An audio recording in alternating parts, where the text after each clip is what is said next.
শুরু করছি বাংলা বলছে। বছরের দ্বিতীয় দিন থেকেই বেজে গেল ভোর যুদ্ধের দামামা। একদিকে অভিষেক বন্দ্যোপাধ্যায়ের রণসংকল্প সভা, অন্যদিকে শুভেন্দু অধিকারী তার পরিবর্তন সংকল্প সভা। বারুইপুরের মাটিতে দাঁড়িয়ে অভিষেক ব্যানার্জির হুঁশিয়ারি যে তিনি গিয়েছিলেন নির্বাচন কমিশনে, জাতীয় নির্বাচন কমিশনে, এবার মমতা বন্দ্যোপাধ্যায় যাবেন, তখন কিভাবে সামলাবেন জ্ঞানেশ কুমার। একই সঙ্গে খসড়া তালিকায় মৃত ৩ জনকে আজ বারুইপুরের সভায় র্যাম্প ওয়াক করালেন অভিষেক বন্দ্যোপাধ্যায়। অন্যদিকে শুভেন্দু অধিকারীর বক্তব্য যে বিহারের পর এবার বাংলাতেও সাফ হবে বিরোধী তৃণমূল কংগ্রেস, এবং একই সঙ্গে তার দাবি যে এবার নির্বাচনে 200-রও বেশি 220 আসন পাবে বিজেপি। এই সব নিয়ে আমরা আলোচনা করব। আমাদের সঙ্গে যারা উপস্থিত রয়েছেন তাদের সঙ্গে পরিচয় করিয়ে দিই। আমাদের সঙ্গে রয়েছেন বিজেপির পক্ষ থেকে শঙ্কুদেব পণ্ডা, তৃণমূল কংগ্রেসের পক্ষ থেকে প্রদীপ্ত মুখার্জি, কংগ্রেসের পক্ষ থেকে মিতা চক্রবর্তী এবং সিপিআইএম এর পক্ষ থেকে সায়ন ব্যানার্জি। আমি শুরুতে চোখ রাখবো প্রতিবেদনে। ২৬-এর শুরুতেই ভোটের দামামা। আসরে দুই প্রতিদ্বন্দ্বী, একদিকে অভিষেক বন্দ্যোপাধ্যায়, অন্যদিকে শুভেন্দু অধিকারী। বাংলা দখলের ডাক দিয়ে এবারও ঝাঁপাতে তৎপর বিজেপির কেন্দ্রীয় নেতৃত্ব। অন্যদিকে বিনা যুদ্ধে 1 ইঞ্চি জমি ছাড়তে নারাজ তৃণমূল। তাই দক্ষিণ ২৪ পরগনার বারুইপুর থেকেই রণসংকল্প সভা শুরু করলেন অভিষেক। ব্রিগেডের কায়দায় র্যাম্পে হেঁটে বাড়ালেন জনসংযোগ। এসআইআর প্রসঙ্গে নির্বাচন কমিশনারকে ভ্যানিশ কুমার বলে কটাক্ষ করে বললেন, বাঙালি কি তা আমি বুঝিয়ে এসেছি, এবার যাবেন মমতা বন্দ্যোপাধ্যায়। বাঙালি কি বুঝিয়ে দিয়ে এসছি। তোমার রাজনৈতিক বাবাকে গিয়ে বলবে বাংলার মানুষ মরবে আর তোমার কাছে আমি গোলাপ ফুল নিয়ে যাব? হ্যাঁ, তৈরি থাকো, তৈরি থাকো। আজ অভিষেক ব্যানার্জি গেছে, পরে মমতা ব্যানার্জি যাবে, তখন কে বাঁচাবে? পালানোর পথ খুঁজে পাবে না। এসআইআরে কিভাবে মানুষ হেনস্থার শিকার হচ্ছে তা বোঝাতে গিয়ে এদিন র্যাম্পে 3 জনকে হাজির করেন অভিষেক, যারা ভোটার তালিকায় মৃত বলে চিহ্নিত হয়েছেন। অভিষেকের অভিযোগ, বাংলার মানুষ যাতে ভোটাধিকার প্রয়োগ করতে না পারে তার জন্য এই চক্রান্ত।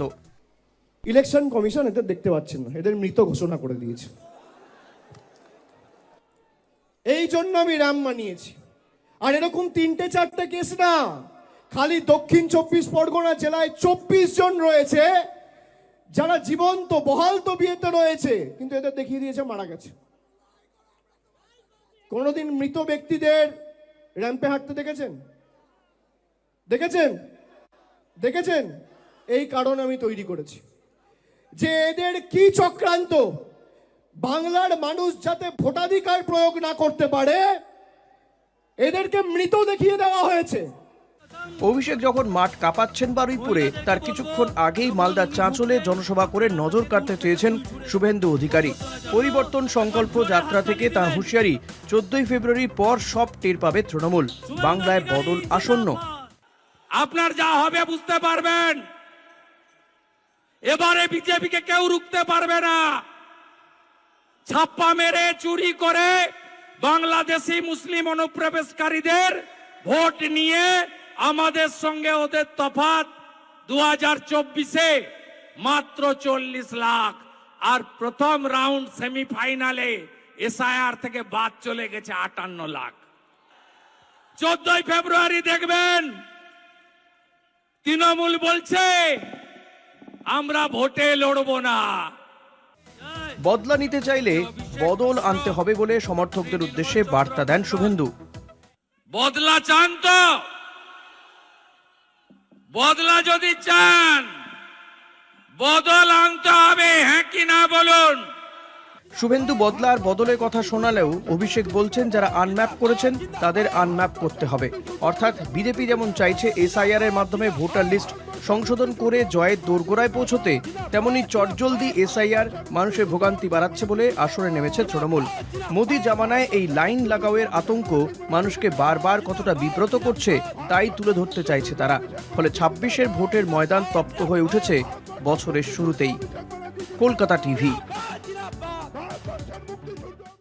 শুরুতে সবার কাছে খুব সংক্ষেপে যাব, প্রথমে শঙ্কুর কাছে। শঙ্কু, 3 জন মৃত ভোটার, খসড়া তালিকায় মৃত ভোটার, তাদের দিয়ে আজকে র্যাম্প ওয়াক করালেন অভিষেক বন্দ্যোপাধ্যায়। দেখুন, আই অ্যাপ্রিসিয়েট আইপ্যাক। আমার মনে হয় যে আগে থেকেই এসব প্ল্যানের পার্ট, এবং যেভাবে র্যাম্প বানিয়ে এইসব প্রেজেন্টেশন করা হয়েছে প্রথম আমার খুবই সন্দেহ, কারণ এই পুরো ডেটাবেসটা দক্ষিণ 24 পরগনার এবং তারাই তৈরি করেছেন, তাদের অফিসাররা এখানে পার্ট রয়েছে। ইলেকশন কমিশনের উচিত ইমিডিয়েটলি এফআইআর করে ইনভেস্টিগেট করে দেখা যে এইটার ক্যাম্পেইন প্ল্যানিংয়ের পার্ট আগে থেকে করা ছিল কিনা। কারণ ও, মানে খসড়া তালিকা সেটা IPAC বার করে দিল? তো এরাই তো তথ্য দিয়েছে। আপনি দেখছেন না, মুরুগনের মতো আইপিএস ওখানে ঢুকতে পারছে না, ওদের সব অফিস, হ্যাঁ আইএস, ওদের সব অফিসাররা এসব কাণ্ড কারখানা করেছে। এসব বুঝতে আমাদের বাকি থাকে নাকি? এসব দেখানো অঙ্ক, তাই জন্য আগে থেকে প্ল্যান করেছে র্যাম্প না, বানাবো। আমি একটু বুঝে নিই এক সেকেন্ড। যদি তোমাদের কথা মতো অনুপ্রবেশকারী বেরিয়ে যায় তালিকা থেকে, তাহলে সেটা হচ্ছে নির্বাচন কমিশন করেছে। আর যদি ভোটার খসড়া তালিকায় বা ফাইনাল ভোটার লিস্টে মৃত জীবিত বা জীবিত মৃত হয়ে যায়, তাহলে সেটা হচ্ছে আইপ্যাক করেছে বা তৃণমূল কংগ্রেস দিদি, করেছে। আমি আপনাকে প্রথমেই বলবো যে যে কোনো ইলেকশন প্রসেস তো আর পুরো বাইরের লোক নিয়ে এসে করা সম্ভবপর নয়, এখানকার লোকেদের দিয়েই করাতে হচ্ছে। 24 পরগনায় ডিএম ছেড়ে দিন, এলাকার একজন সাধারণ সাব ইন্সপেক্টর রিক্রুটেড হয়, তৃণমূলের অফিসিয়াল অ্যাফিলিয়েশন ছাড়া হয় না। ওখানকার যারা এই পুরো সিস্টেমে কাজ করেছে সব ওর নিজস্ব সিস্টেম। এ আবার কি নতুন কথা প্রদীপ্ত, নাকি? তাহলে শঙ্কর এটা সাজিয়েছে রাজ্য জুড়ে করবে বলে। এই মৃত তালিকায় মৃত হওয়া, খসড়া তালিকায় মৃত বনে যাওয়া, সব তৃণমূলের game plan। এটাও হচ্ছে তৃণমূলের গেম প্ল্যান, এটাও হচ্ছে পার্ট অফ দ্য প্লট। না, পার্ট অফ দ্য প্লট কি তাহলে ওই 58 লক্ষ ভোটারও বটে? আমি জানি না, প্রশ্নটা তুমি খুব সোজা সাপটা করেছিলে, তার বদলে তৃণমূল কাকে কাকে রিক্রুটমেন্ট কোথায় কোথায় দিয়েছে সে সব শোনালো। বিজেপির স্বাভাবিক অবস্থা এটা শীতকালে বিশেষ করে, কারণ আমি শঙ্কুর সঙ্গে 2023 সালে আর 24 সালের শুরুতে একটা বিশেষ বক্তৃতা জায়গায় ছিলাম। তখন 3টে ডেট নিয়ে শঙ্কুর সঙ্গে আমার খুব ডিবেট হচ্ছিল। 3টে ডেট, সেই 3টে ডেট দিয়েছিলেন মাননীয় বিরোধী দলনেতা, 3টে ক্যাটাগরিক্যাল ডেট। শঙ্কু বলেছিল একদম শেষ হয়ে যাবে বিজেপি, মানে ওটা তৃণমূল শেষ হয়ে যাবে আমাদের বিরোধী দলনেতার কথা অনুযায়ী। ফলে খুব পরিষ্কার ভাবে আরে কি বলছেন মনে করতে পারছি না। সেই 3টে ডেট, আমার ব্যাপারে কি 3টে বলছেন? ডেট ছিল, সেই 3টে ডেট নিয়ে খুব আরে আমার তো মনে কি বলছেন? ধৈর্য কোথায় বলেছি? ধৈর্য তোমরা সব বানিয়েছো কেন? এই সব করে ভোটে জিতবে নাকি? আরে campaign করে। শঙ্কুর যখনই Election বিপদ commission হয় বুঝবে? তখনই অন্যের মধ্যে কথা বলে দেয়। এবার সেই 3টে ডেটের পরে তুমি দেখলে 1,25,00,000 রোহিঙ্গা বাংলাদেশি, সেখান থেকে এখন 58 লক্ষ রোহিঙ্গা বাংলাদেশি অনুপ্রবেশকারী। আরে বলেছিলেন আবার একটা ভোট তারপরে কাটতে দেব না। খুব পরিষ্কার ভাবে তোমাদের আবার নেত্রী দেখা বলেছিলেন যাচ্ছে মঞ্চে দাঁড়িয়ে, যে আজকের ডেটে একটাও কাটতে উনি দেব না, বলছেন election 220 commission ঘেরাও টা। করবো। শীতকালীন তার মানে সময়ে 58 লক্ষ ছিল। এরকম মাথা খারাপ হয়ে যায়, সেটা খুব 3টে পরিষ্কার commission হয়ে হয়েছে, যাচ্ছে।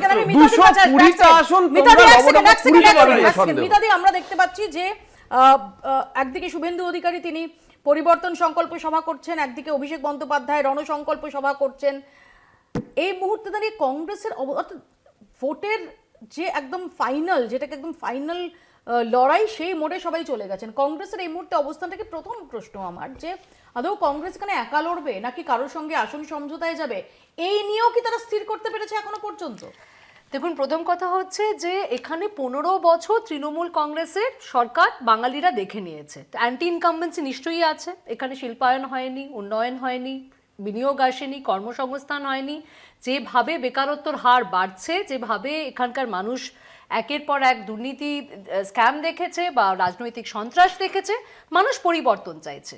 কিন্তু এখানকার রাজনৈতিক বিকল্প কি বিজেপির মতো একটা পার্টি, যে বিজেপির পার্টির যারা যারা পদে রয়েছে, কখনো তারা বঙ্কিমচন্দ্রকে বঙ্কিম দা বলে ডাকেন, কখনো এখানে এসে রবীন্দ্রনাথ ঠাকুরকে রবীন্দ্রনাথ সান্যাল বলে দেন, এবং আবার সোনার বাংলা যেটা 1905 সালে রবীন্দ্রনাথ ঠাকুর লিখেছেন সেটা গাওয়ার জন্য আসামে কংগ্রেসের কর্মীকে গ্রেফতার করা হয়। কিন্তু বিকল্প হয়ে ওঠার জন্য কংগ্রেস কি করছে? ভোটের আর কয়েক মাস বাকি, আমরা দেখুন এখানে ধর্মীয় মেরুকরণে যে রাজনীতি করা হচ্ছে, ভেদাভেদের টুপি তিলক এবং মন্দির ভার্সেস মসজিদের যে রাজনীতি করা হচ্ছে, সেই রাজনীতিতে মানুষের ইস্যু কোথাও হারিয়ে যাচ্ছে। এখানে পুরো রাজনীতি, পুরো ভোটটা সাজানো হচ্ছে অনুপ্রবেশকারী, ঘুসপেটিয়া শুনে শুনে ডিবেটে কান ছালাপালা হয়ে গেল। যদি জিজ্ঞেস করা হয় ঘুসপেটিয়া কত, বলতে পারবে না। কয়েকদিন আগে হোম মিনিস্টারের ডিপার্টমেন্ট থেকে ইন্ডিয়ান পার্লামেন্টে একটা রিটেন ডকুমেন্টেশন দেওয়া হয়েছে যে অনুপ্রবেশকারীর সংখ্যা আমরা বলতে পারবো না, রিটেন ডকুমেন্টেশনে দেওয়া হয়েছে টু দ্য ইন্ডিয়ান পার্লামেন্ট। আমার প্রশ্ন হচ্ছে এখানে এসে অমিত শাহ বলে যান যে আমি 5 বার করেসপন্ডেন্স করেছি, আমি 7 বার চিঠি লিখেছি রাজ্যের মুখ্যমন্ত্রীকে, 75% ফেন্সিং হয়ে গেছে, 25% বাকি আছে, রাজ্যের সরকার আমাদের জমি দিচ্ছে না। আমার প্রশ্ন, এত গুরুত্বপূর্ণ একটি বিষয়, একটা ন্যাশনাল সিকিউরিটির মতো সেনসিটিভ বিষয়, আপনি সুপ্রিম কোর্টের কাছে কেন যাচ্ছেন? আপনারা জোটে আছেন তো? আমাদের এক মিনিট, আপনারা জোটে তো? আমাদের দেশের তৃণমূলের সাথে জোটে আছেন। এই দেশের ভাগীদার আপনারা। আপনারা ভাগীদার। চিঠি লেখা মশাই, আপনারা চালিয়েছিলেন, তখন কি হয়েছিল আমরা জানি। তারা জুডিশিয়ারির কাছে যেতে পারে না। 26 সালে মনে আছে? সুপ্রিম কোর্টের কাছে যেতে তারপরে পারে বাড়িতে না। গিয়ে বসেছিলেন। শুনছেন? কংগ্রেস সেখানে। কংগ্রেস সেখানে। অমিত চৌধুরীকে সরিয়েছেন কেন? অমিত চৌধুরীকে সরিয়েছেন কেন? তৃণমূলের অনুগামী হন বলে। তৃণমূলের অনুগামী হন বলে। দলটা তুলে দিয়েছেন। তৃণমূল অনুমোদিত কংগ্রেস তৈরি করেছেন। শুধুমাত্র সায়নকে অনেয়ার নেব এবং দুজনকে রিকোয়েস্ট করবো থামতে বললে থামতে হবে। আমি সায়নের কাছে আসবো। সায়ন, বামেরা কোথায় দাঁড়িয়ে আছে এই মুহূর্তে? আমরা মাটিতে দাঁড়িয়ে আছি, একদম বাস্তবের মাটিতে দাঁড়িয়ে আছি। মৌপিয়াদি, সবাইকে প্রথমে ইংরাজি নববর্ষের অনেক শুভেচ্ছা। আমরা দুটো কথা এসআইআর এর শুরুর দিন থেকে বলেছি। এক, এসআইআর এর ফলে যারা ভুয়ো ভোটার আছে, সেই ভুয়ো ভোটার, মৃত voter, dead voter, shifted voter, সেগুলো অবশ্যই বাদ দিতে হবে এবং যোগ্য ব্যক্তিদের ভোটার তালিকা থেকে নাম কাটা চলবে না। এবং এর সাথে তোমার নিশ্চয়ই মনে আছে, আমরা প্রথম থেকে বলেছিলাম যে রাজ্যের বিরোধী দলনেতা বা বিজেপি পক্ষান্তরে গোটা বিষয়কে যেভাবে হিন্দু মুসলিম করতে চাইছে বা রোহিঙ্গা ইত্যাদি বলে বাজার গরম করতে চাইছে, আসলে দেখা যাবে যে এসআইআর এর কাজ যখন শেষের দিকে যাবে, আসল বিপদে পড়বে উদ্বাস্তু হিন্দু শরণার্থী এবং মতুয়ারা। আমাদের দুটো কথাই যে ঠিক, আসলে তা আজকে প্রমাণিত হয়ে গেল। এটা হচ্ছে আমার 1 নম্বর কথা। আমার 2 নম্বর কথা, এ রাজ্যের বুকে তীব্র মেরুকরণের রাজনীতি করতে চাইছে তৃণমূল এবং বিজেপি দুজনই। তুমি দেখো, আজকে আবার যখন ঘুরে ফিরে এসআইআর এর আলোচনা আসছে, আবার আজকে বিরোধী দলনেতা বাংলাদেশ, সেখান থেকে মুসলিম অনুপ্রবেশকারী ইত্যাদি বললেন, কিন্তু একবারও উনি ওই 1,20,00,000 রোহিঙ্গা সে নিয়ে উনি আর একটাও শব্দ কিন্তু উচ্চারণ করলেন না। আমার 3 নম্বর কথা, মৌপিয়াদি, খুব ইন্টারেস্টিং ফ্যাক্ট, আমি তোমায় 3টে উদাহরণ দিচ্ছি। এই 3টে গল্পে দেখো, অভিষেক বন্দ্যোপাধ্যায় মৃত ভোটারদেরকে বলে, যারা মৃত কিন্তু বেঁচে আছেন এমনদেরকে নিয়ে র্যাম্প ওয়াক করিয়েছেন।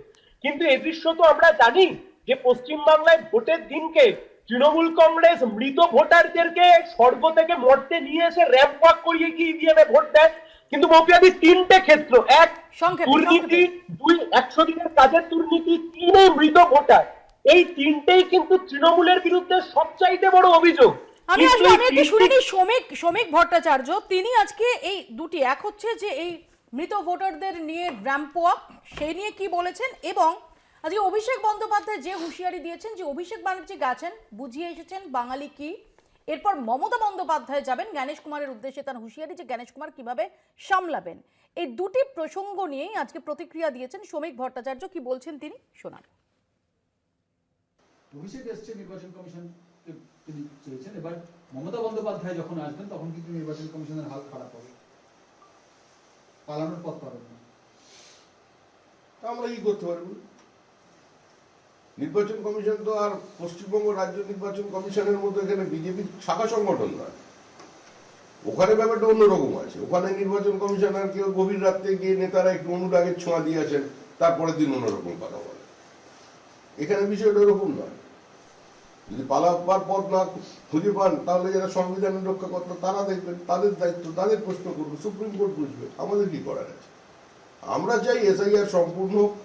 আমরা চাই যে সমস্ত তেজি বাবা, মানে 15 বছরের বাবা 3টি ছেলে জন্ম দিয়ে দিয়েছে, তাদের খুঁজে বার করা হোক। আর কবর থেকে হাঁটতে হাঁটতে যে মানুষ ওপরে ভোট দিয়ে দেবে, এটা আমরা বন্ধ করতে চাই। আরেকটা বিষয় ভাবতে হবে আপনাদের, দেখুন, পৃথিবীর মায়া কাটিয়ে যারা চলে গেছেন তাদের কেন বিরক্ত করছে, আবার তাদের কেন এই ভোটার লিস্টের মধ্যে টেনে আনা, এটাই আমাদের নিঃসন্দেহে একটা সৃজনশীল ব্যাপার। কিন্তু আনন্দের বিষয় যে তৃণমূল কে বিজেপি র্যাম্পে হাঁটিয়ে ছাড়ছে। আরো কোথায় কোথায় ভবিষ্যতে আমরা হাঁটাবো, খালি আপনি দেখতে থাকুন। খুব সংক্ষেপে প্রদীপ্তর কাছে আমি এখানে একটু বলে রাখি, প্রদীপ্ত, তোমার মনে থাকবে যে জাস্ট কয়েক বছর আগে একটা নির্বাচনের সময়, সেই সময় এই শ্রমিক ভট্টাচার্য, তখন তিনি বিজেপি রাজ্য সভাপতির পদে ছিলেন না, তার একটা বাইট ভীষণ রকমভাবে ভাইরাল হয়েছিল। তিনি বলেছিলেন যে আমার আক্ষেপ যে আমি একটু আগে এলাম না, কারণ আমি এসে দেখলাম যে আমার স্বর্গত বাবা মা তারা এসেছিলেন ভোট দিতে, একটু আগে এলে দেখা হয়ে যেত। তো বারবার তো তোমাদের বিরুদ্ধেই ভুতুরে ভোটার আনার অভিযোগ, এটা ওঠে না তা না, প্রথম না। না, ওরা ভুতুরে ভোটার আনার অভিযোগ আনছে, সেখানে 58 লক্ষের একটা হিসাব দিচ্ছে। দ্বিজেন মুখোপাধ্যায় তো ভোট দিয়ে এবং- গেছেন, প্রয়াত না, দ্বিজেন্দ্র সেটা মুখোপাধ্যায়। তৃণমূল করেছে কি বিজেপি করেছে দ্যাট উই ডোন্ট নো। কি কথা এবং বলছো? একই সঙ্গে আমরা খুব পরিষ্কার ভাবে ব্রাত্য বলতে বসুর চাই, বাবার ভোটটা কে দেয়? বলতে তুমি দিতে দাও, পারো। তুমি তো ভোট চুরির সবথেকে বড় মাস্টার। উনি নমস্কার। তুমি তো ভোট চুরির সবথেকে মাস্টার, সবাই তাই বলে। আমার সবথেকে সবাই বড় বলে, কে কে বলে? তোমার লোকেরাই বলে, তুমি যাদের সঙ্গে আগে সবাই ভোট রাজনীতি চুরি করছো। করছো। This is not done. এটা personally বলে কথা বলে বলতে বলে। দিতে হবে। প্রদীপ্ত পয়েন্টে এসো। ও ব্যক্তিগত আক্রমণ করলো বলে বলো। না প্লিজ। আমার পয়েন্ট খুব পরিষ্কার, এই ভোট চুরির যে তত্ত্ব, সেই তত্ত্ব যদি খাড়া করতে হয় তাহলে এত সংখ্যক ভোট তৃণমূল পেল কোথা থেকে? সব ভোট চুরিতে পেয়ে গেল।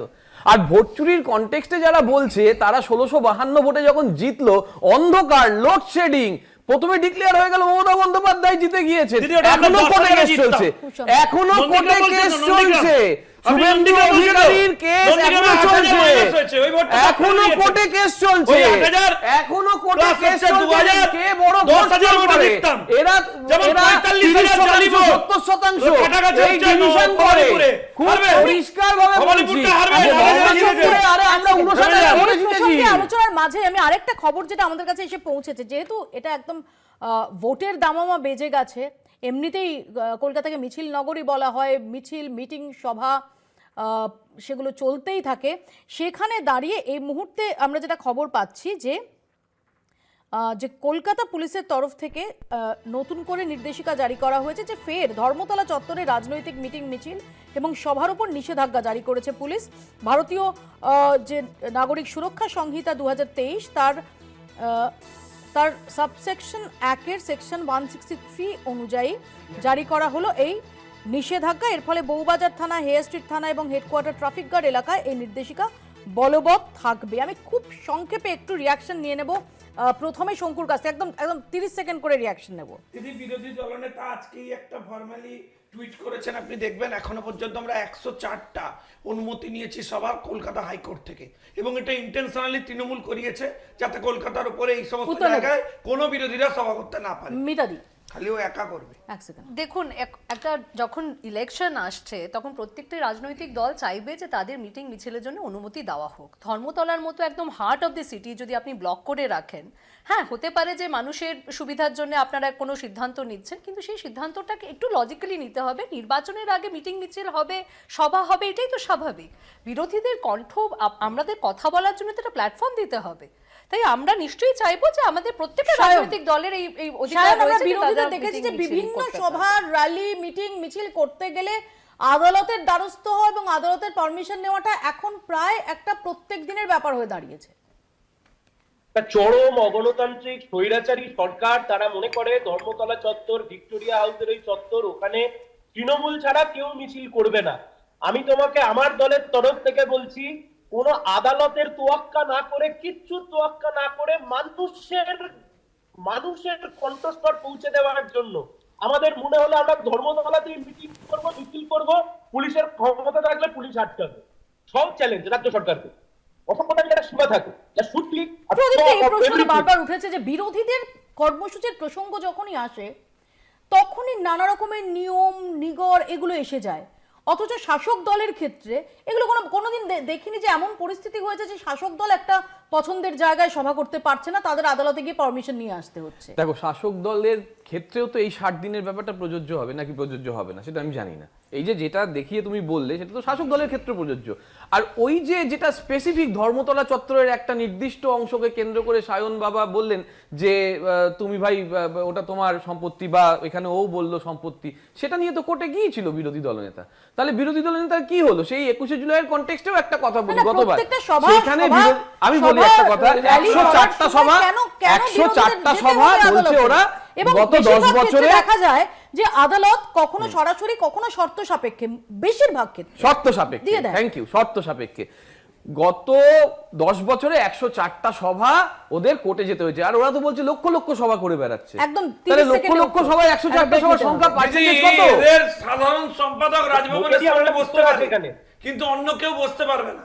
এরা হচ্ছে ভিক্টোরিয়া হাউসের সামনে সভা করতে সংবিধানের পারবে, বিরোধিতা কিছু অন্য কেউ হয়েছে করতে কি? পারবে না। সংবিধানের এই election বিরোধিতা হয়েছে notification না, আর দেড় দেখলেই মাসের তো, মধ্যে আদালত হবে। তো সবার এই জন্য। CP পাওয়া যাবে সেই না। আদালত তো Election শুভেন্দু commission এ অধিকারীকে যাবো, CP র হাওড়ায় বিরুদ্ধে। একটা সভা করতে এই দিয়েছে। CP কে রেখে পারবো না। election করা শুভেন্দু সম্ভব না। অধিকারী পুলিশ দিয়ে লড়বো না, বড় কথা। এক সেকেন্ড, পারবো না, এক শুভেন্দু সেকেন্ড, অধিকারী এক বললো। সেকেন্ড, সায়ন বাইরে 21 আছে, জুলাই, সায়ন, শুভেন্দু এক অধিকারী, সেকেন্ড, পারবো না। এক সেকেন্ড, আমার ব্রেকে যেতে হবে। সায়ন 20 সেকেন্ড। আমি তোমাকে বলছি, আমাদের সবার মনে আছে রাজভবনের সামনে কলকাতা পুলিশকে সাথে নিয়ে অভিষেক বন্দ্যোপাধ্যায় ওখানে মঞ্চেও বেঁধে ধর্ণা করেছে। এ রাজ্যের পক্ষে মমতা পিসির জন্য এক রকমের নিয়ম, আর আইপিসি সিআরপিসি তোয়াক্কা হবে না। বিরোধী দলগুলো আদালত উঠে গেছে, সায়ন। তোমরা আদালত মানো? তা আদালত কে মানে না? তোমরা যাদের বাড়িতে যাচ্ছে পুলিশ আদালত মানে না কে বলে? এটা তো তোমরা মানো। বিরতির পর তোমরা তো ফিরছি, আদালত একটু নিজেদের কথা হাতে করে নিচ্ছ। ফিরে এলাম বিরতির পর। ভাঙড় সহ দক্ষিণ 24 পরগনায় 31 আসনের মধ্যে জিততে হবে 31টিতেই বারুইপুরের সভা থেকে দলীয় কর্মীদের টার্গেট বেঁধে দিলেন অভিষেক বন্দ্যোপাধ্যায়। অন্যদিকে শুভেন্দু অধিকারী তিনি বললেন যে এবার বাংলায় 220টা আসন পাবে বিজেপি। দেখুন, 21-এর নির্বাচন ছিল জনজোয়ার যাত্রা, এবার রণসংকল্প সভা। বছরের দ্বিতীয় দিনেই বারুইপুর থেকে জেলা সফরে বেরিয়ে পড়লেন অভিষেক বন্দ্যোপাধ্যায়, আর সেখানে গিয়েই তৃণমূল কর্মীদের টার্গেট বেঁধে দিলেন তিনি। বললেন জিততে হবে 31টি আসনই। গতবার এখানেই ভাঙড়ের আসনটি জিতেছিল আইএসএফ, তাই বাড়তি চ্যালেঞ্জ ছুড়লেন দলের সেকেন্ড ইন কমান্ড। তৃণমূল কংগ্রেসের আসন সংখ্যা এবং ভোট শতাংশ 2021-এর নিরিখে 26-এ বাড়বে। 2021-এ তৃণমূল জিতেছিল 214, এবার একটা হলেও আসন বাড়বে। আপনাদের কথা দিতে হবে সেই একটা আসন যেন এই দক্ষিণ 24 পরগনা থেকে হয়। এবার ভাঙড় তৃণমূল কংগ্রেসকে জিততে হবে, 31 দক্ষিণ 24 পরগনা করতে হবে। অভিষেক যখন আবার জিতবে বাংলা কর্মসূচি পালন করছেন, তখন রাজনৈতিক লড়াই ছুড়ে দিয়েছেন শুভেন্দুও। তার দাবি অঙ্গ বঙ্গ কলিঙ্গ সর্বত্রই ফুটবে পদ্ম। ওড়িশা বিহারের পর বাংলা জিতবে বিজেপি। আর 4 মাস আছে ভাই, চিন্তা করবেন না। এখান থেকে 50 কিলোমিটার দূরে বিহার সাফ হয়ে গেছে। এবারে বাংলা সমূলে উৎপাটিত হবে। আমরা বলি না অঙ্গ বঙ্গ কলিঙ্গ, বিহার का जीत हमारी है, अब बंगाल का बारी है। বছরের শেষে বাংলায় এসে দলীয় কর্মীদের তাঁতিয়ে দিয়ে গেছেন অমিত শাহ। এবার আমরা জিতব বলে স্লোগান তুলে মনে গেঁথে নিতে বলেছেন কর্মকর্তাদের। এই পরিস্থিতিতে আজ দিল্লিতে তার সঙ্গে জরুরি বৈঠকে বসেন শ্রমিক ভট্টাচার্য। দুজনের মধ্যে প্রায় ঘণ্টাখানেক কথা হয়। কলকাতা টিভি। প্রদীপ্ত, শুভেন্দু অধিকারীর বক্তব্য হচ্ছে যে তৃণমূল সাফ হবে আসন্ন নির্বাচনে, 220 আসন পাবে বিজেপি। শুধু তাই নয়, আমরা দেখলাম যে অমিত শাহ তার 3 দিনের সফর শেষ করে ফিরতে না ফিরতেই সেখানে তিনি বিজেপির রাজ্য সভাপতি শ্রমিক ভট্টাচার্য তার সঙ্গে আজকে বৈঠক করলেন। না, এখন কে কি বলবে, কে কি করবে, কেউ 1/3 বলছে, কেউ বলছে তৃণমূলকে ফেলে দেবো, নানান কথা। আপকি বার 200 পার, 2/3 दोते আপকি বার 200 পার, আপকি বার 400 পার, পার করে ওরা একদম পগার পার হয়ে গেছে। এখানেই যে গেল না মালদায়, সোনালী বিবিকে উত্তরটা দিয়ে আসা উচিত ছিল আসলে, যে তুমি ভাই এত অনুপ্রবেশ করে আমরা লড়াই করছি, তোমাকে বিদেশে পাঠিয়ে দিলাম, দেখো সুপ্রিম কোর্টের কথা শুনে তোমাকে আবার সুসুর করে নিয়ে আসতে হলো। যখন এই সত্য আর মিথ্যার ফারাকটা চোখের সামনে সোনালী বিবি দেখিয়ে দিচ্ছে না, তখনই এই আপকি বার 200 পারটা যেমন 77-এ নেমেছিল, এবার অভিষেক বন্দ্যোপাধ্যায় যেমন বলেছেন তৃণমূল কংগ্রেসে সেভাবে মাঠে আছে, মানুষের সঙ্গে আছে, ভোট অধিকার রক্ষার জন্য আছে, 50-এর ওপরে উঠবে কিনা সন্দেহ। শঙ্কু, অভিষেক বন্দ্যোপাধ্যায় কিন্তু একাধিকবার যেটা বলছেন যে অন্তত একটা হলেও, আগেরবার 213 ছিল, একটা হলেও বেশি আসন পাবে তৃণমূল। দেখুন, মাননীয় সাধারণ সম্পাদকের কাছে আমি আশা করি যে একটা গণতান্ত্রিক ব্যবস্থা তিনি রাখবেন। তার বিরুদ্ধে মূলত যে অভিযোগ ওঠে 7 লক্ষ ভোটে তিনি জিতবার পর ইলেকশনের অবজারভার মুরুগন ওনার জেলায় এফেক্টেড হওয়ার পর এবং আজকে এই ধরনের কাণ্ড কারখানার পর যে ধরনের কমিউনিকেশন উনি দিয়েছেন যে সবগুলো আসনেই জিতে নিতে হবে, লুটে নিতে হবে, এই টেন্ডেন্সি প্রমাণ করছে যে তিনি হেরে যাওয়ার ভয় পাচ্ছেন। এই যে তাকে বারবার বলতে হচ্ছে যে ইলেকশন কমিশনে মমতা বন্দ্যোপাধ্যায়কে যেতে হবে, ওখানে গিয়ে কথা বলতে হবে, এই আতঙ্ক বহিঃপ্রকাশিত হচ্ছে। ফলে আমি বিরোধী দলনেতা যা বলছেন তা যদি টেকনিক্যাল গ্রাউন্ডে ফর দ্য আর্গুমেন্টসে কিছুক্ষণের জন্য সরিয়েও রাখি, তৃণমূল কংগ্রেসের রিয়াকশন প্রমাণ করছে যে তৃণমূল এবারে ক্ষমতায় আসবে না। না, আমার এখানে প্রশ্ন যে অনুরাগ ঠাকুর যখন দিল্লিতে দাঁড়িয়ে এই ডায়মন্ড হারবারে ভোট কারচুপির অভিযোগ তুলেছিলেন, তার পরপরই আমরা দেখলাম অগস্টের 14 তারিখ অভিষেক বন্দ্যোপাধ্যায় তারই অফিসের একজনকে সদস্যকে তাকে পাঠালেন, তিনি অনুরাগ ঠাকুরের বাড়িতে গিয়ে ডেটা দিয়ে এলেন। তারপর কেন যদি সেই ডেটা যদি প্রপার কাউন্টার না হয়ে থাকে বিষয়টা, কেন তারপর স্টেপ নেওয়া হলো না? দিদি এক সেকেন্ড, দিদি আপনি কি মনে করেন? রাহুল গান্ধী দিদি এক সেকেন্ড আমি দেখুন মাননীয় সাধারণ সম্পাদকের রাজনৈতিক বুদ্ধিত্ব এখানে বলতে হয় যে উনি ঠিক লাইনে খেলেছেন, কিন্তু আমাদেরও তো ন্যূনতম রাজনৈতিক বুদ্ধি আছে যে আমরা ওর ফাঁদা পালে ওর ফাঁদ ওর যে পাতা ফাঁদ তাতে আমরা পা দেবো না। কারণ উনি যে ডেটা দিচ্ছেন তার উপর ভিত্তি করে আমি কেন গোয়েট করবো? উনি ডেটা দেবেন কেন? আরে ভাই ইলেকশন কমিশন করবে, ইলেকশন কমিশন নিতে গেছিল তো, ঢুকতে দাওনি কেন মুরুগনকে? মুরুগনকে ঢুকতে দাওনি কেন? ভাই তুমি যখন বলছিলে আমি চুপ ছিলাম, আমাকে মনে প্রশ্ন করে উত্তর দিতে আমি কিন্তু চুপ ছিলাম, আমি উত্তর বলতে দিতে হবে। আমি চুপ দিই। দেখুন দিদি, আমি স্পষ্টভাবে বলতে চাই অভিষেক বন্দ্যোপাধ্যায় যে ফাঁদ পেতেছিলেন সেই ফাঁদে আমরা পা কেন দেবো? ইলেকশন কমিশন ওনার দেওয়া ডেটার উপর ভিত্তি করে কেন কাজ করবে? ইলেকশন কমিশন তো ইনভেস্টিগেট করতে গেছিল, আমরা তো ওয়েট করে বসে আছি। ইলেকশন কমিশন কি ডেটা দেয়, মুরুগনকে কিভাবে অত্যাচার করেছে? আপনি সব বিতর্ক ছেড়ে দিন দিদি, আপনি আমাকে একটা কথা বলুন, যে কোনো একজন ইলেকশন কমিশনের লোক ইনভেস্টিগেট করতে গেছেন, তিনি হেনস্থা হয়েছেন, এখনো পর্যন্ত কেউ গ্রেফতার হয়নি। কি চান? ভয়ানক কি চান? রাজ্যের মুখ্যমন্ত্রী বলেন ঘেঁচু হবে, ওর কথাতেই রাজ্যের মুখ্যমন্ত্রী কাঁদছেন, বলছেন ঘেঁচু হবে, উনি ভয় পেয়েছেন। প্রদীপ্ত শঙ্কু আসবো, আমি মিতাদির কাছে আসি। এর আগে পর্যায়ে যখন কথা হচ্ছিল মিতাদি আপনি বলছিলেন যে কেন জুডিশিয়ারি আছে, কেন জুডিশিয়ারিতে যাওয়া হচ্ছে না ইত্যাদি। প্রশ্ন হচ্ছে যে অভিষেক বন্দ্যোপাধ্যায় তিনি আজকে হুঁশিয়ারি দিলেন যে তিনি জ্ঞানেশ কুমারকে গিয়ে যা বলার বলে এসেছেন, এবার মমতা বন্দ্যোপাধ্যায় যাবেন। এবং আমরা কি দেখলাম যে দিল্লিতে দাঁড়িয়ে অভিষেক এই বক্তব্যও রাখলেন সরাসরি নাম না করে, যে শুধুমাত্র স্টুডিওতে বসে বা অন্য কোথাও এই নিয়ে এই ভোট চুরি বলে লেকচার দিলে হবে না, মাটিতে দাঁড়িয়ে এই লড়াইটা লড়তে হবে। প্রশ্ন তো হচ্ছে এটাই যে যেভাবে এই যে ডিসক্রিপেন্সিগুলো সেগুলো নিয়ে তৃণমূল কংগ্রেস সরাসরি জ্ঞানেশ কুমারকে টেক অন করছে। রাহুল গান্ধী তিনি ডেফিনেটলি তিনি প্রথম এসআইআর নিয়ে সোচ্চার হয়েছেন, কিন্তু না তিনি এক সেকেন্ড না তিনি এই এসআইআর বা ভোট চুরি নিয়ে জ্ঞানেশ কুমারের মুখোমুখি হয়েছেন। তিনি একটা অ্যাপয়েন্টমেন্ট চেয়ে যেতেই পারতেন, এক। দুই হচ্ছে না তিনি বা কংগ্রেসের কেউ তারা মামলা করেছেন। না না না, আমি এখানে কয়েকটা ফ্যাক্ট আগে সেট আপ করে দিই। প্রথম কথা হচ্ছে আমাদের বিরোধী দলনেতা রাহুল গান্ধীজি বারংবার প্রেস কনফারেন্স করেছে, সেন্ট্রাল বেঙ্গালুরু ডেটা দিয়েছে এবং প্রেস কনফারেন্স কিন্তু মানে ইন দ্য এয়ার করেননি, বিনা তথ্যে বিনা প্রমাণে বিনা ডকুমেন্টেশনে কেন ইলেকশন কমিশনে যাওয়া হয়েছে সেটাই তো আমি কারেক্ট করছি। রাহুল গান্ধী গেছেন ইলেকশন কমিশনে, ডিকে শিবকুমার গেছেন, রাহুল গান্ধী গেছেন, আচ্ছা মমতা ব্যানার্জি তো যাবেন, মমতা ব্যানার্জি তো যাবেন। একটু বলতে দিন।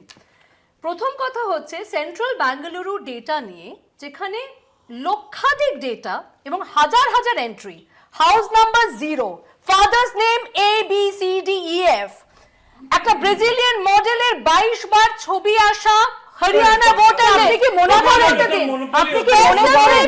যে একটা প্রেজেন্টেশন তথ্য নিয়ে প্রেজেন্টেশন একটা সাংবাদিক সম্মেলন তৃণমূল বলছে আপনারা টিভিতে ডায়লগ দেন, Karnataka deputy chief minister Trinamool বলছে আপনারা টিভিতে ডায়লগ দেন, আমরা তো বলছি ছেড়ে দিন। অভিষেক বাবু বলছেন কি টিভিতে বসে আপনারা ডায়লগ দেন? Deputy chief minister DK Shivakumar তিনি একটা কনস্টিটিউশনাল পজিশনে আছেন, তিনি গেছেন ইলেকশন কমিশনের কাছে মানে রাহুল গান্ধী উনি বড় নেতা কংগ্রেসে, রিটার্ন কমপ্লেইন্ট উনি ফাইল করার পরে বলে কি রাহুল গান্ধীর কোনো গুরুত্ব নেই, আজ অবধি রাহুল গান্ধী যাচ্ছেন না কেন? না, এটা আপনার কথা। আরে ভাই, আপনার আমি কথা বলছি নয়। না আপনার অ্যালাইজ অভিষেক ব্যানার্জি বলছেন। এরা প্রথম কথা হচ্ছে 2011 পরে ওয়েস্ট অভিষেক বেঙ্গলে বলতে দাও, টিএমসি এবং ইন্ডিয়ান ন্যাশনাল কংগ্রেসের কবে সিট অ্যাডজাস্টমেন্ট হয়েছে একটুখানি মনে করে বলে দিন তো আমাকে। ওই লাস্ট আপনাদের না না ডিনার হলো। ইন্ডিয়া জোট তো আছে। ইন্ডিয়া যে পোস্টপোল ন্যাশনাল কনটেক্সটে পোস্টপোল একটা অ্যালায়েন্সের ফরমেশন। এবার আমি ভোট চুরি নিয়ে দুটো কথা বলতে চাই, কিন্তু একটু আনইন্টারাপ্টেড টাইম দিন আপনার দর্শকদের ভালোর জন্য। এক সেকেন্ড শঙ্কু, হাজার হাজার এন্ট্রি কোনো এআই স্ক্রিপ্টের মাধ্যমে নিশ্চয়ই গেছে বা কোনো সেন্ট্রালাইজ ডেটাবেসের মাধ্যমে গেছে। হাজার হাজার এন্ট্রি তো কোনো অ্যাক্সিডেন্টাল ইনক্লুশন হতে পারে না, যেখানে হাউস নাম্বার না, 0 এটা আপনি বলছেন না। বলতে দিতে হবে। ব্রাজিলিয়ান আপনারা ভোট চুরি করে হরিয়ানাতে আরে, জিতেছেন, election commission এ আপনারা যান না। ভোট চুরি করে এখানে মহারাষ্ট্রে শিক্ষা হচ্ছে না জিতেছেন, টিভিতে। আপনারা ভোট তৃণমূল চুরি বলছে করে আপনাকে। সেন্ট্রাল ব্যাংক আরে, রেগে গেলে হবে। প্রমাণ তৃণমূল দিয়ে বলছে। এবং আপনারা ECO টিভিতে না রাহুল গান্ধী কোথায়? আপনাদের এত খারাপ অবস্থা যে জ্ঞানেশ আরে, কুমার ছেড়ে দিন। শঙ্কু আমি যখন কথা বলবো আমাকে বলতে দিতে হবে। এক সেকেন্ড ওকে এক সেকেন্ড, এটা ডিসেন্ট ডিবেট। আমার খুব সিম্পল প্রশ্ন, আপনি যেটা বলছেন আমি আবারও বলছি, আমি রিইটারেট করছি যে রাহুল গান্ধী প্রথম সেই ব্যক্তি যিনি ভোট চুরি এবং এসআইআর নিয়ে তিনি প্রথম হচ্ছে অ্যালার্ম বেলটা বাজিয়েছিলেন। মাই পয়েন্ট ইজ, এখানে যেভাবে বাংলায় খসড়া তালিকায় 3 জন মৃত দেখা গেছে তাই নিয়ে অভিষেক বন্দ্যোপাধ্যায় র্যাম্পে হাঁটাচ্ছেন। একজনের কোনো প্রবলেম থাকছে, তৃণমূল কংগ্রেস সেটা নিয়ে মাটিতে ঝাঁপিয়ে পড়ছে। বিহারে কংগ্রেস এই কাজটা করেনি কেন? প্রথম কথা করা হয়েছে শুধুমাত্র ভোট প্রথম হওয়ার কথা করা হয়েছে রাহুল গান্ধী নিজের বাড়িতে 22 জন মৃত ব্যক্তিকে দেখিয়েছিলেন এবং তাই নিয়ে প্রেস কনফারেন্সও করা হয়েছিল। আমি চিৎকার করতে চাই না মুম্পিয়া, আমি চিৎকার করতে চাই না। শঙ্কু প্লিজ নো ইন্টারাপশন। আমি কি করলাম? No interruption. স্পষ্টভাবে বলছি যে রাহুল গান্ধীকে নেগেটিভলি বলছেন কথাটা শেষ হয়ে যাওয়ার পরে, আমার বক্তব্য সম্পন্ন হয়ে যাওয়ার পরে আপনি বিনীতভাবে বলুন, আপনার নিতাদি কথাটা বলুন। বলবেন। না না, সম্পূর্ণতা আপনি আমায় টার্গেট করছেন this is না। not- this is not done. শঙ্কু, this is not done. প্রত্যেককে বলতে দিতে দর্শকরা হবে। বুঝতে পারছেন, প্রত্যেককে বলতে দিতে হবে। আপনি তো বলেই যাচ্ছেন শেষ প্রত্যেককে করতে। বলতে আমি দিতে শেষ হবে। করব না, তো যতক্ষণ আমার কথা শেষ হবে না ততক্ষণ তাহলে শেষ করব আমরা না। না আমি ইন্টারাপ্ট, আমি যেখানে থামানোর আমি থামাবো শঙ্কু। থ্যাংক ইউ দিদি, থ্যাংক ইউ। মাচ আমি সঞ্চালক, তুমি না। Much oblige. মিতাদি প্লিজ সংক্ষেপে। আচ্ছা সংক্ষেপে, ভোট চুরি দুভাবে হয়। এগুলো অনেক শুনেছি আমরা, পিপিটি প্রেজেন্টেশন দেখেছি। একটা ট্র্যাডিশনাল ভোট চুরি যেটা প্রেজেন্টেশন দেখেছি। why are we wasting time here? এটা তো পিপিটি প্রেজেন্টেশন দেখেছি। আচ্ছা আপনার প্রশ্নের উত্তর দিচ্ছি, স্পেসিফিক উত্তর দিচ্ছি। ভোট চুরি নিয়ে পিপিটি প্রেজেন্টেশনের পরে ভোট অধিকার সম্মেলন পুরো ভারতবর্ষে প্রতিটি রাজ্যে করা হয়েছে। ভোট চোর গদি চোর, এই যে স্লোগানটা আপনাদের কানে বারবার শুধু এসেছে, স্লোগান, শুধু সেটা স্লোগানে আমরা কাজ হয়। রাস্তায় নেমে করেছি, টিভি ডিবেটে করিনি। এবং জ্ঞানেশ কুমারজি মানে আমাদের ইলেকশন জ্ঞানেশ কুমারের মুখের উপর দাঁড়িয়ে এই মাঝখানে দেখাননি কেন রাহুল গান্ধী? অনুরাগ ঠাকুর জ্ঞানেশ যখন কুমারের বলেছে, সামনে গিয়ে দেখাননি কেন রাহুল গান্ধী? রাহুল গান্ধী তো ইলেকশন আচ্ছা তো কমিশন ডেকেছিল। ডিকে শিবকুমার ইলেকশন কমিশনে যাওয়াটা ডিকে শিবকুমার প্রধানমন্ত্রী হবে? না না ডিকে কংগ্রেস ডিকে শিবকুমার প্রধানমন্ত্রী হবে সেটা আমাদের ডিকে শিবকুমার পার্লামেন্টে ইলেক্টেড রিপ্রেজেন্টেটিভ ঠিক করবে। কি যুক্তি দিচ্ছে? কংগ্রেস জিতলে কে প্রধানমন্ত্রী হবে সেটা আমাদের ডিকে লেজিসলেটিভ শিবকুমার টিম ঠিক করবে। ডিকে শিবকুমারকে আপনি রাহুল গান্ধীর সাথে তুলনা করছেন? ব্যাঙ্গালুরুর যদি ভোট চুরি হয়ে থাকে তো তার ডেপুটি সিএম এ যাওয়াটা কোনো গুরুত্ব নেই। এটা আপনি কি বলছেন? কি লজিকে বলছেন? আপনি কি লজিকে বলছেন রাহুল গান্ধীর সাথে ডিকে শিবকুমারের তুলনা করছেন? রাহুল গান্ধী প্রেস কনফারেন্স করেছেন ইলেকশনের কমিশনের কাছে, একবার না বারংবার আমরা লিখিত গেছি, লিখিত আমি প্রমাণ সায়ন দেওয়া কথা হয়েছে। বলবো, সায়ন। আমাদের মুপিয়াজি 2008 সাল, আজকে অভিষেক ব্যানার্জি যেখানে সভা করেছেন বারাইপুর, দক্ষিণ 24 পরগনা, বামফ্রন্ট সরকার থাকাকালীন 2008 সালে প্রথম যে দুটো জেলায় আমরা হেরেছিলাম, একটা হচ্ছে দক্ষিণ 24 পরগনা, একটা হচ্ছে পূর্ব মেদিনীপুর। আজকে এত বছর পরে দক্ষিণ 24 পরগনায় উনি যখন দাঁড়িয়ে বলছেন তৃণমূলকে 31-এর মধ্যে 31 জিততে হবে, আর এই উন্নয়নের পাঁচালী না দুর্নীতির পাঁচালী কি একটা তৈরি করেছেন। আজকে দক্ষিণ 24 পরগনার মানুষও জিজ্ঞাসা করছেন যে 2008 সাল থেকে দক্ষিণ 24 পরগনার সংখ্যাগরিষ্ঠ মানুষ তৃণমূলকে সমর্থন দিয়েছে, তার বদলে এই জেলার মানুষ কি পেয়েছে? এমনকি জেলা শাসকের দপ্তরটা পর্যন্ত আলিপুরে, সেটা পর্যন্ত বারাইপুরে নিয়ে আসতে পারেননি। আমাদের কথা খুব স্পেসিফিক এবং খুব নির্দিষ্ট। এসআইআর এর ফলে মতুয়া মানুষের মধ্যে একটা বড় অংশ তাদের নাম কাটা গেছে। মৌপিয়ারি তৃণমূল হোক বা বিজেপি, যারা ভোট ব্যাংক হিসেবে ব্যবহার করতে চেয়েছে মতুয়াদেরকে, কেউ এমএলএ হয়েছে, কেউ এমপি হয়েছে, কেউ মন্ত্রী হয়েছে, যখন বিপদে পড়েছে এদেরকে আজকে আর খুঁজে পাওয়া যাচ্ছে না, আমরা পাশে আছি মৌপিয়াদি। না না, এক সেকেন্ড, শঙ্কু, প্রত্যেককে ইন্টারাপ্ট করা যাবে না প্লিজ। না না না, কথা বলতে দিতে হবে প্লিজ। মৌপিয়াদি, আমি তোমায় না না, সায়ন আমার প্রশ্ন, সায়ন আমার প্রশ্ন, কান্তি গাঙ্গুলিকে হিয়ারিং এ ডাকা হয়েছে, কান্তি গাঙ্গুলি সিপিএম নন সিপিএম যে কেউ, ঝড় আসার আগে কান্তি গাঙ্গুলি আসেন, এই প্রবাদটার সঙ্গে সবাই পরিচিত।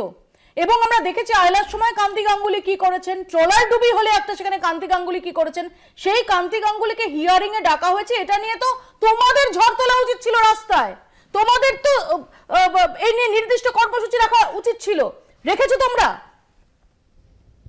মানুষের ভোটাধিকার রক্ষার যে লড়াই, সে লড়াই তো আমরা লড়ছি। ওই ক্যাম্পে 3 জনকে হাঁটিয়ে ওটা কোনো লড়াই নয় তো।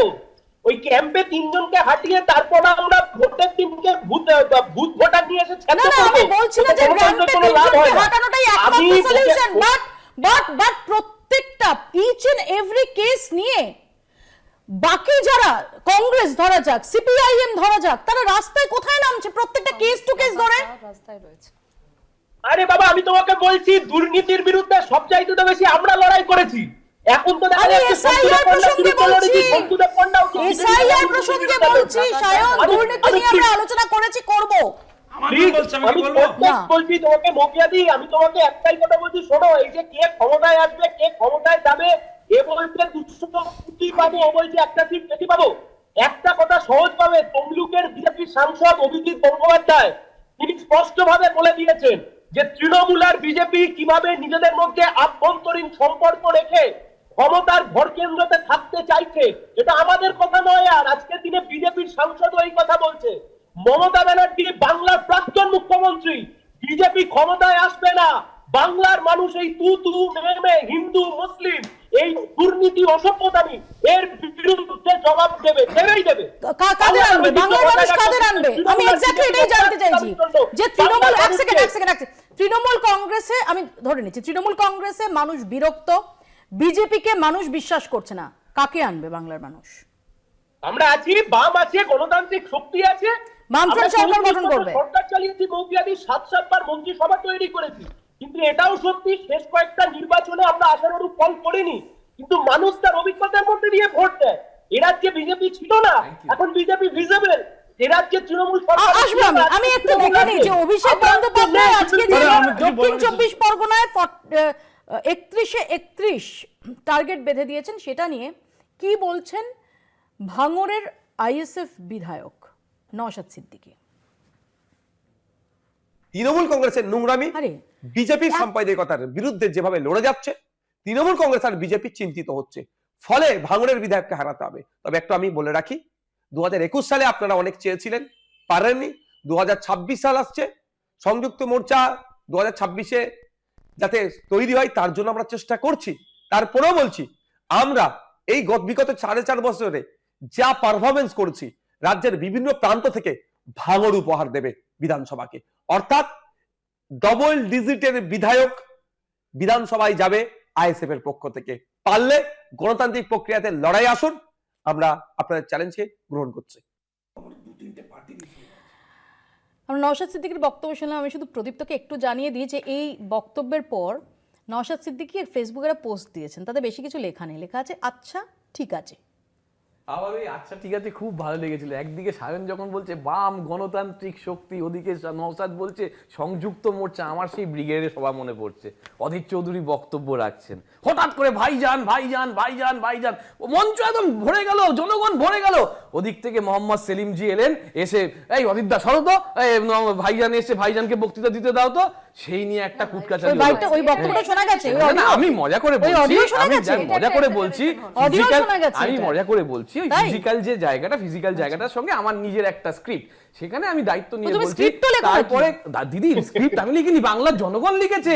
এই আইএসএফ এক, সায়ন কি সুন্দর হাসছে শূন্যের মাধ্যমে, আর ওদিকে মিতাদিরাও হাসবে শূন্যের মাধ্যমে। শঙ্কু দিদি, আমি প্রথমেই সায়নকে মনে করিয়ে দেবো, বারবার সায়ন একটা জায়গায় পয়েন্ট আউট করবার চেষ্টা করছে, দাদা সিপিএমও করে, যে মতুয়াদের জন্য তাদের চোখের জল মানে বাঁধ ভেঙা একটা ব্যাপার। কিন্তু আমার প্রশ্ন হচ্ছে মতুয়াদের জন্য এখন মতুয়াদের চাপে শান্তনু ঠাকুরের চোখে জল। না শান্তনু ঠাকুরের কেন চোখে জল থাকবে? আপনি তো বলেছেন একজন যাবেন বলেছেন মতুয়া মন্দিরে। আমরা তো দেখতে যাই কার ক্ষমতা এলাকায় বেশি, আমরা দেখতে যাই। ভাই বলতে দিতে হবে, এতক্ষণ হলে থামান এসব। তখন আমি চুপ করে বসেছিলাম। হ্যাঁ, শঙ্কু চুপ করে বসেছিল। তাহলে শঙ্কু চুপ করে বসেছিল মানে এবার আমার বিষয় হচ্ছে, দিদি আমি বিষয়টা বলিনি। আমার বক্তব্য হচ্ছে, দেখুন, মতুয়াদের প্রশ্নে যদি কোনো রাজনৈতিক দল কিছু করে থাকে তাহলে সেটা ভারতীয় জনতা পার্টি। প্রধানমন্ত্রী নিজে বলেছেন, স্বরাষ্ট্রমন্ত্রী বলে গেছেন, আমরা আপনার চ্যানেলে আজকে বলছি, নির্বাচনের আগে আপনি দেখে নেবেন, মিলিয়ে নেবেন, একজনও হিন্দু তাদের কারুর কোনো এসআইআর সংক্রান্ত বিষয়ে অসুবিধা থাকবে না। একজনও মতুয়া তাদের কোনো অসুবিধা থাকবে না। ভারতীয় জনতা পার্টি দায়িত্ব দিচ্ছে। এই নেগেটিভ ক্যাম্পেইন থেকে সরে আসুন। আমি 3টে পয়েন্ট লিখে রেখেছি, এতক্ষণ সময় পাইনি বলে। 2, আমি দিদিকে বলবো, অনুরোধ করে, আপনি বলছিলেন আমি বলার সময় পাইনি, আপনি বিষয়টা খুব সিরিয়াসলি স্কিপ করছেন হয়তো। আপনার অন্যতম সহযোগী অ্যালাইন্স, আমরা দেখলাম রাত্রিবেলা উনি ছুটে চলে গেছিলেন, মাননীয় সাধারণ সম্পাদক মিটিং করেছিলেন ডিনারে আপনাদের রাহুল গান্ধীর সাথে। আপনার দলের XYZ এর কথা আমরা বলছি না। রাহুল গান্ধী এতবার ইলেকশন কমিশন ওপেন চ্যালেঞ্জ দিয়েছে, উনি কিন্তু ইলেকশন কমিশনে যাচ্ছেন না। উনি ডান দিক দিয়ে বেরিয়ে যাচ্ছেন, বাম দিক দিয়ে বেরিয়ে যাচ্ছেন, ব্রাজিলে চলে যাচ্ছেন, রাশিয়ায় চলে যাচ্ছেন, বাট ফ্যাক্টে আসছেন না। 2, 3 দিদি আপনার কথা শুনতে চাই বলে আমার লাস্ট লাইন। দিদি আপনারা আপনাদের পশ্চিমবাংলার স্ট্যান্ড ক্লিয়ার করুন। আজকে আপনারা শূন্যতে পরিণত হয়েছেন। 2011-তে আপনারা তৃণমূলের সাথে ছিলেন বলে আজকে তৃণমূল ক্ষমতায় এসেছিল। আপনাদেরকে পরের দিন বের করে দিল। সঙ্গে যেতে বলছো? হ্যাঁ, আবার তৃণমূলের সঙ্গে যেতে না, আমি জানতে চাইছি যে যারা এত বড় বিশ্বাসঘাতকতা, মেসেজ তো তোমার বোঝা যাচ্ছে না যারা আছেন তো সাথে, কংগ্রেসটা তো তুলে দিয়েছে। পশ্চিমবাংলায় যেদিন অজিত চৌধুরীকে সরিয়ে দিল, তারপর থেকে তো তৃণমূলকে জিজ্ঞেস করে কি করবো? কংগ্রেস আছে নাকি? পশ্চিমবাংলার কংগ্রেস তো উঠে গেছে। একটু ধৈর্য ধরতে হবে, খুব সংক্ষেপে মিতাদি। আচ্ছা, প্রথম কথা হচ্ছে যে 50 বছরে ক্ষমতায় না থাকা সত্ত্বেও দক্ষিণ মালদা থেকে যখন ঈশা খান চৌধুরী জিতে যান, গত বছরের কথা বলছি 2024, গত বছরে যখন আমাদের এমপি সংখ্যা ডাবল হয়, 52 থেকে 101-এ গিয়ে পরিণত হয়। অজিত চৌধুরী হেরে যান, ঈশা খান চৌধুরী আপনার কাছে ক্ষতি নয়? নিশ্চয়ই ক্ষতি, নিশ্চয়ই সেটব্যাক। এবং সেখানে তো একটা ধর্মীয় মেরুকরণের রাজনীতি হয়েছে।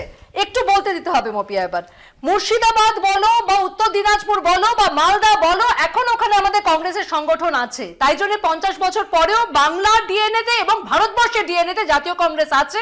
এবং তাই 50 বছর ক্ষমতায় না থেকেও আমরা এখান থেকে সাংসদ জিতিয়ে পাঠাতে পারি, নাম্বার 1। নাম্বার 2, জাতীয় কংগ্রেসের অ্যালায়েন্সের বা একক সরকার আছে। কাজে আমাদের রাজনৈতিক রেলেভেন্স নিয়ে কোনো প্রশ্ন করবেন না। জাতীয় স্তরে এবং রাজ্যের জাতীয় স্তরে এবং রাজ্য স্তরে আমাদের রাজনৈতিক রেলেভেন্স নিয়ে প্রশ্ন করবেন না। দ্বিতীয় কথা, আপনাদের অমিত শাহ এসে একটা প্রেস কনফারেন্স করলেন। আমি ছাড়বো না, আমি কি বলবো ডিসাইড করব। এসে প্রেস কনফারেন্সে পরিষ্কার বলে গেলেন, স্বাধীনতার পরে, যেটা উনি বললেন না উইদিন ব্র্যাকেট, যখন কংগ্রেসের গভর্নমেন্ট ছিল তখন বাংলার আর্নিং আমাদের দেশের ন্যাশনাল অ্যাভারেজ আর্নিং এর থেকে বেশি ছিল। এটা কি সত্যি নয় যে ডক্টর বিসি রায়ের সময় দুর্গাপুর স্টিল প্ল্যান্ট থেকে শুরু করে হলদিয়া পোর্টের এক্সপ্যানশন থেকে শুরু করে IIT Kharagpur, IM Calcutta, ISI expansion, Kalyani township, urban planning সব আছে। আবার বিরত আমরা আমাদের প্রোগ্রেস রিপোর্ট নিয়ে মানুষের কাছে যাব। বিষয়ে কোনো কথা নেই আপনাদের। আপনি ইতিহাস বই তৈরি করুন, ইতিহাসে চলে যান। আমরা এই রাজনৈতিক বিকল্প হয়ে দাঁড়াবো। বলছি সেই লেগাসি তৃণমূলকে বেঁচে দিয়েছে না। এক সেকেন্ড, আপনি কি সত্যি মনে করেন বিধানচন্দ্র রায়ের লেগাসি আপনার 2026-এর ভোট বৈতরণী পার করবে? না, কিন্তু আমাদের at the end of the day বাংলার মানুষ 3টে রাজনৈতিক দলের সরকার দেখেছে। জাতীয় কংগ্রেস দেখেছে, লেফট ফ্রন্ট দেখেছে, তৃণমূল কংগ্রেস দেখেছে। তিনটাই ব্যর্থ। বাংলা সর্বনাশ হচ্ছে, তাই বিজেপিকে আনা উচিত। তিনটাই দেখে নিয়েছেন, তিনটাই ব্যর্থ, অপরাধ, তাই বিজেপিকে নিয়ে আসুন। আমরা যদি সাধারণ মানুষের কর্মসংস্থান বা তাদের অ্যাসপিরেশনের জন্য কথা বলি, সবাই দেখেছে গুলি করে মেরেছিলেন, মারছিলেন, নকশালি করেছিলেন। থামতে বললে থামতে হবে, মিতাদি থামতে বললে থামতে হবে, মিতাদি থামতে বললে থামতে হবে, থামতে বললে থামতে হবে। সায়ন খুব সংক্ষেপে। আরে এই বিজেপি তো এতদিন ধরে বললো যারা দুর্নীতি করেছে ভাইপোকে আমরা ঘেটি ধরে জেল খাটাবো, মমতা বন্দ্যোপাধ্যায় ভাগ, মমতা ভাগ, এটা তো এতদিন ধরে শুনলাম। কিন্তু আলটিমেটলি দুর্নীতির তদন্তগুলো তো 20 বাও চলে গেল, ফলে বিজেপির কথার কোনো ক্রেডিবিলিটি নেই। কিন্তু সন্ধ্যাবেলায় আজকে যেটা সবচাইতে ভালো লাগলো, তৃণমূলের কি করছে? শঙ্কু বলতে দাও, শঙ্কু প্লিজ বলতে দাও, শঙ্কু প্লিজ কথা বলতে দাও। মৌপিয়াদি, আমার সবচেয়ে যেটা আজকে ভালো লাগলো, প্রদীপ্ত দা যতবার আজকে মাননীয় সাধারণ সম্পাদক অভিষেক ব্যানার্জি বললেন, তার চাইতে বেশি এই তৃণমূল থেকে বিজেপিতে যাওয়া শঙ্কুদেব পণ্ডা যতবার তুই তো কারি করবো নাকি না প্লিজ তোমাদের মতো আমি একটু সময় আমি সবাইকে